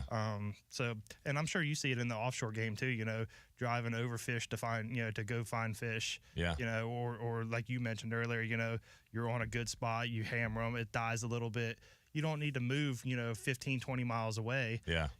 Go look a quarter mile away at some other spots. And a lot of people with these bigger, faster, cool boats we have nowadays with twins, trips, quads, it's like, all right, we fish a spot and now we're going to move 5 miles. Right. You don't have to move 5 miles. Right. And a lot of people are like, well, I've only got this spot over here. Well, slow down. You can find bottom really, really easily in the Gulf of Mexico, especially off our coast. We're so blessed with an incredible topography and so many ledges and rock piles and little nuggets that people miss. And some of the best fishing are those little nuggets. Yep. I mean, nowadays with the strike lines charts, the Seymour maps, the Garmin relief shading, all the cool products that are out there on the market, everybody knows where the big rock is. Right. There's no secrets really anymore. Right. The small rocks. Yep. That's the last of the Mohicans. The 1 foot ledge, the 2 foot ledge. Really hard to see a 2 foot ledge when you're going 30 knots. No doubt. And I'm sure you'd agree with me on this too. From an offshore bottom fishing game, it's not even necessarily a quote unquote move that is required to get the bite going again. Sometimes it's just a reposition. Yeah, I mean, slide over a little bit. My father is the king of this. And it's funny to me at Hubbard's Marina because from my perspective, I see a lot of different sides of it. Is we are blessed to have a big team of captains and a multitude of different vessels, and everybody has their own style, right? Right. And you have the young guns that stick and move. You drop the anchor. If they're not biting in 20 minutes, we're moving. If it's not biting in 5 minutes, we're moving. Right. We're moving. Stick and move. Whereas other captains, especially like my father, older captain I used to work with, that we were blessed to have on our team at Hubbard's Marina, Sam Carroll, Capt. Matt Shimp back in the day, may he rest in peace. Those are different styles or methodologies of we're going to soak the spot out. There's fish on that bottom machine. They're going to bite. When are they going to bite? Tide change, or they're going to come around this peak, or like, for example, on some of those big peaks in the middle grounds, you can get anchored up and you can catch fish, and then the bite slows down. All right, well, it's time to move. Or you could wait 30 minutes, 40 minutes and pick at fish, and then all of a sudden the bite gets really hot again. Yep. And it's those fish literally swimming around that peak. 100%. And that school of mangrove snapper goes around the peak and then comes back. 100%. And if you keep sticking and moving, you might be catching that spot at the wrong time where that biomass of fish isn't there, or it's on the other side of that big rock. Yep. So you have to just kind of soak out a spot too. And I think that comes down to the time of year and knowing the area, knowing what you're fishing, and being familiar through trial and error and putting in the work and the practice of knowing, all right, these fish are going to come back, and have the confidence to sit there and wait for that tide change, wait for that school to come back around that rock and soak it out. But it's tough as a captain, especially in a wheelhouse with glass and customers looking at you like, hey, we're going to move, big boy? You're just going to sit there all day? Yeah. We're gonna move to the next spot? They're not biting anymore. Right. So that makes it tough. I've done it numerous times, fish in the bay, grouper snapper in the bay back before the spotlock trolling motor days. We'd be anchored up, tide's not quite cranking yet. Yeah. And so we're on the front side of the piece. Yeah, yeah. And free lining, no weight required at all. Catch them. That tide starts picking up. Well, we're not seeing them on the machine as much anymore, and we're not catching them as much anymore because that tide picked up and our bait's not getting out because we're free lining. So we let out some more scope on the anchor line. We scoop back farther on that piece. It lights up again because now they're on the down tide side of the piece. Yeah. We add a little bit of weight, start fishing more vertical versus drifting the bait back, and boom, we start catching them again. Yeah. And we literally didn't move that from that piece of structure. Yeah. We just repositioned and changed how we were rigging. Yeah, and those fish, the mangrove snapper, do the same thing near shore and offshore. They put their face into the tide and they get behind that rock. Yep. Just like the snook do at a bridge. They Yep, get no doubt. behind those bridge pilings and get in the lee of the tide. The mangroves do the same thing offshore on that ledge face or that rock pile face, and getting the hang of watching not only the wind but also the current when you're anchoring up or using your trolling motor, because the trolling motors are great. You can get your boat right over the spot. But is your bait on the spot? That's the thing. The last of the secrets. Can you get your bait to the fish, not your boat? Yeah, that's a big mistake people make is, oh, that's cool. You got a fancy trolling motor on your center console, but are you making sure your bait is on the spot, not your boat? Yeah, definitely one of those last secrets, knowing through practice what areas are good and what you're looking for fish show wise, and then what bottom you're looking for, and then how to get your bait to that spot. Yep. They haven't invented technology that taught you that yet, but they're getting close. Salt Strong is really trying. Yeah, the Smart Fishing Tides app is crazy, man. Yeah. It really is. So there's a lot of technology out there that cuts down on the learning curve, and I think that speaks to a lot of the same things we talked about earlier. Is like, not only is the fishery in some aspects getting healthier, where we see a lot of positives in fish like vermilion snapper, lane snapper, mutton snapper. We're seeing more of them in larger sizes, causing quotas to fill up and seasons or access to shrink as we catch more of them more quickly. But also our technology. I mean, our real technology, even in the last 10 years. I mean, I'm 32 years old. I consider myself still pretty young. Just now grown up a little bit, and I mean, back in my day, it was different. Yeah. And, I mean, it's changed so much. It just in my short lifetime. Like someone like my father. I mean, he is not too old. He's in his upper 50s. I won't say exactly because he's starting to get a little conscious of his age, so I won't burn the bridge for him. But he's getting up there, and but he's not super lengthy in years. And when he was starting, he had a paper bottom machine. Yeah. I mean, he had Loran C. I think he might have even started with Loran B. Like, I mean, it was different. And I still remember getting those paper printouts after his charters of the bottom machine. Yep. And it's changed dramatically. Now he takes a laptop offshore with him with a touch screen, and we have the Garmin InReach devices. We're texting with our captains 100 miles offshore, and we have the Garmin weather plotter, and we have the radars on the boats. It's crazy, the technology nowadays. Can you imagine a compass, a bar of soap, and a stopwatch? Yeah, that's what my grandfather used to use, man. Dude, like, that's just... I mean, we started with rowboats and cane poles at Hubbard's Marina in 1928, dog. Like, a we bar started... of soap, like, that's your bottom machine. Yeah. A weighted soap bar on a of rope, soap, baby. Bro. Like, it's crazy. Come on now. Yeah, drop it down. And then you can figure out how to get back to that spot the next day also by using a compass and a stopwatch. Mm-hmm. Knowing, getting your bearings and timing it out. It's pretty wild, man. Those were the OGs. Yeah, it truly has changed considerably over the years, and it's interesting to see the fishery shift. And it's also another reason I kind of find it comical where people are screaming, well, it's not I don't have the same season I used to, and these seasons are shrinking down. It's like, dude, look how many people are around, and look at the technology. Yeah. It's mind-boggling to me there's a fish left. Yeah. It really is. We're really blessed to live in such a great area, but it attracts a lot of people to the water, so it's kind of a catch-22, right? Well, I mean, it just proves how resilient Mother Nature is. You know, I mean, she's an amazing, well-oiled machine. And we can beat her up if mankind will just stay the heck out of the way. Yeah. Look at the Bay Pier.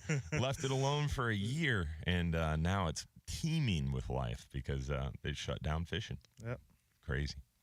But we got our last break of the morning coming up here, and then we got another short segment up before we wrap up. Hopefully you guys are enjoying the show. Don't go anywhere. We got one last one before we close it out. We'll be right back. Real Animals Radio on the other side. For more information about contests on this station.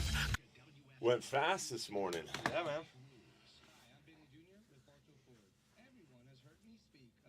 Technology. Definitely gone fast.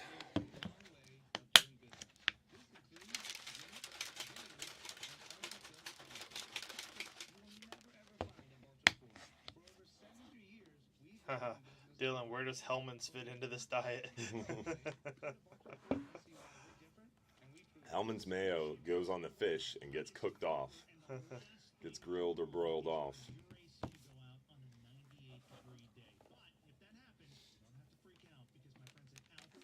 Apparently we had an echo going for a while. It's because I had both mics turned on. Oh, okay. I didn't realize it. That caught it quickly, thankfully. Thanks to our commenters on the stream, they let us know we had an echo, and I forgot to turn off the break mics when I turned on the show mics. Yeah, some chick named Roxana Ford said we were echoing. Thanks, Anna. Appreciate it. Don't know who she is, but she sounds hot. It's so nice to talk about your wife like that. Your better half. She makes my heart go pitter-patter. I love love.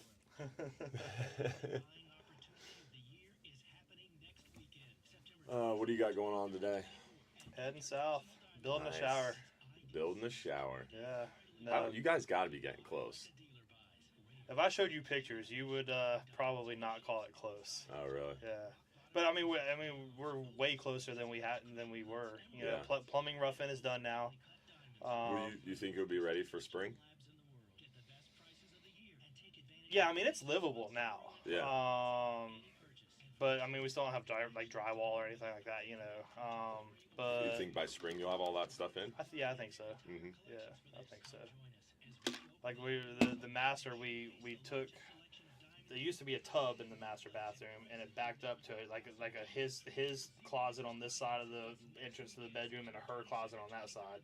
So we took that space. Grand tarpon guide money. We took that space from his closet and used that to expand the shower. So now it's going to be a 60-inch by 48-inch walk-in shower with dual shower heads.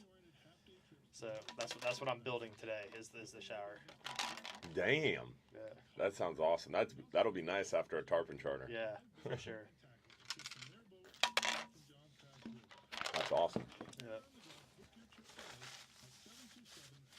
But yeah, it's getting there. All the electrical rough-ins done, plumbing rough-ins pretty much mostly done. Spray foam insulation was 2 days ago. So all the roof, the underside of the roof deck is, the whole attic space is all spray foam insulation now. So spray foam insulation. Yeah, That's serious. Yeah. So we can actually go ahead and start closing some stuff up, which will be nice. Like we're doing drywall on the ceilings, and then all the walls are going to be like vertical shiplap. Yeah. Because they're low ceilings. They're only like 8-foot ceilings. So we're doing. When are 8-foot ceilings low ceilings, dude? Well, I mean, our house, we have like 11. In your hotel? We have like 11.5 or 12-foot ceilings in our house. But it was built in 1920, so I mean, things were done differently there. Oh my gosh. So we're gonna do vertical shiplap instead of horizontal shiplap to make it appear. Make it look bigger. Yeah, make it appear taller, and it'll give it that kind of like beach cottage, kind of feel. Oh, that's us.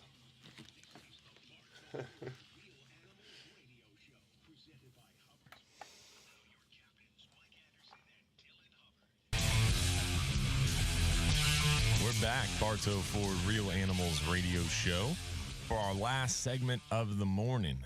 Hopefully everybody has enjoyed this show this morning, talking a lot about a lot of different things, and enjoying talking fishing with our good friend Captain Bobby Woodard from Fly 'em High Charters. Thanks for being on the show this morning, my friend. Yeah, it's always a blast. Thanks for having me back. Thanks for driving all the way over from Egypt or Winter Haven, whatever you call it. I Same call it thing. Imperial Polk County, but it's all good. Imperial Polk County, Polk County, as Ron from Ron's Tackle Box. It's so funny. He says Lake Alfred. Yeah. Alfred. Yeah. Not Lake Alfred, and he says Polk County, not Polk. It's just you guys speak differently over there. It's funny in Florida. They say the further north you go, the further south you get. That is 100% true. Yeah, it is really true. 100% true. And you could also say the further east you go, the more further south you get. Probably. Yeah. Over here in Pinellas County, we're city folk. Yeah. You and Travis called me that pretty much the other day. Yeah, I mean, but I feel like that hanging out with you guys sometimes. You have clean boots and no pearl snaps. Yeah. So you definitely there city you folk. go. City folk. Travis is in waist deep water right now shooting ducks. Yeah. Moccasins swimming around and all that fun stuff. Yeah. What's that bird that he has everywhere now? That bird, I forget. He's gonna text us. The thing that the UF researchers were out. Scrub jay. No. Skink. I don't know. It was something. Some kind of Florida bird. Yeah. He's got everywhere over there at the duck ranch. So interesting times. It is teal season. Teal season opened up today. Yep. So you know what else? Zone A archery. Oh, archery season's open too. For Zone A. Wow.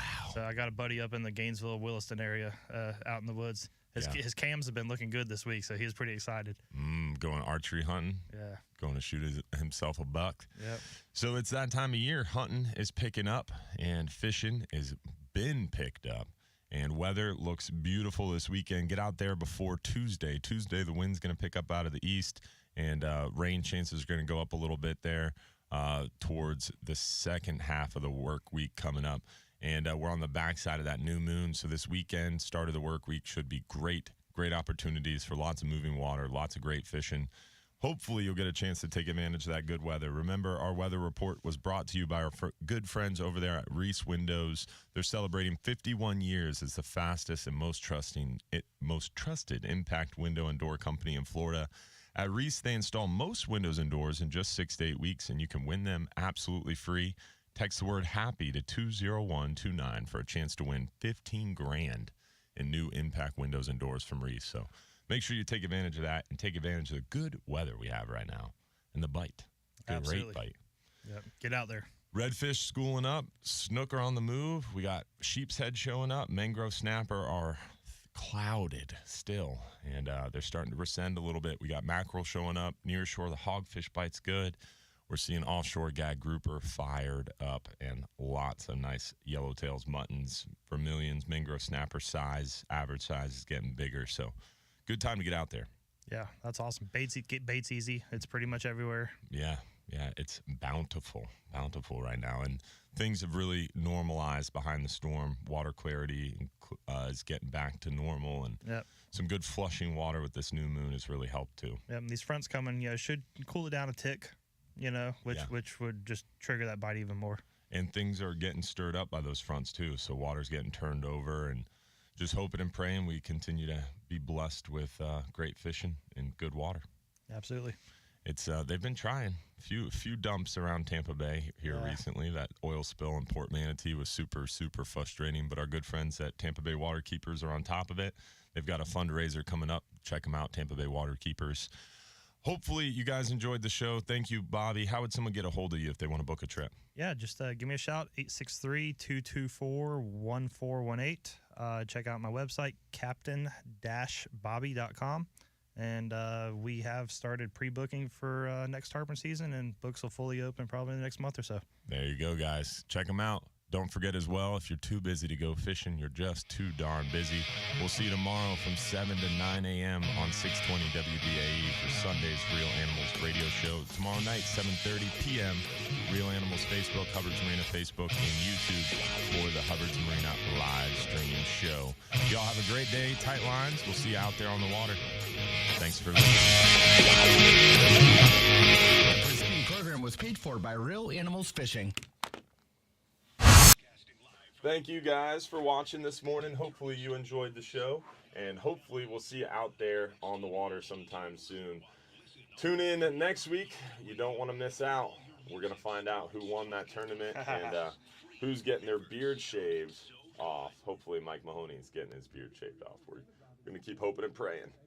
But thanks again, Bobby, for tuning in and coming in and hanging out with us. And thank you guys for tuning in. Thanks for listening, and again, tomorrow, 7 to 9 a.m., Real Animals Radio Show. Tomorrow night, 7:30 p.m., the live show with Nick Haddad. Going to be a good time. So thanks for watching, guys. Happy Saturday. Tight lines. Get out there and go get them.